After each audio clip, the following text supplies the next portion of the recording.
আর mobile দিয়ে freelancing করার অন্যতম একটা ওয়ে হলো রিলস বা শর্টস এডিট। অনেকে মনে করে যে আমি যদি ভিডিও এডিটিং করতে চাই তাহলে হয়তো আমার ডেস্কটপ বা ল্যাপটপ দরকার। বাট এইটা আপনার মাথায় রাখতে হবে যে আপনি যদি ফুল ভিডিও এডিট করতে চান তাহলে হয়তো বা আপনি ল্যাপটপ বা আপনি ডেস্কটপে করলে সেটা বেটার।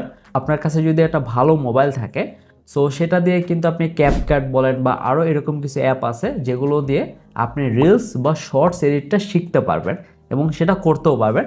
সো রিলস বা শর্ট কিভাবে এডিট করে সেই সব সম্পর্কে অনেক ভিডিও যেটা ফ্রিতে আপনি পেয়ে যাবেন ইউটিউবে।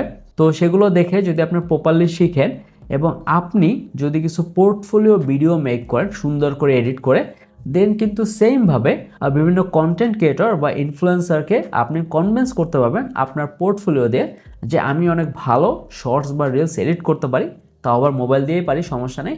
আপনার যে পোর্টফোলিওটা আছে সেটা যদি শেয়ার করেন তখন কিন্তু এরকম অনেক কাজ পাওয়া যায়।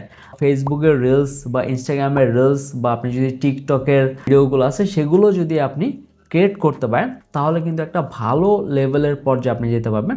এবং এখান থেকে আপনি মিনিমাম যদি একবার কাজ শুরু করতে পারেন এবং যদি কন্টিনিউয়াসলি আপনি কাজ পেতে থাকেন তখন অ্যারাউন্ড 20,000 থেকে 40,000 বা তার চেয়েও বেশি ইনকাম করা এখানে সম্ভব।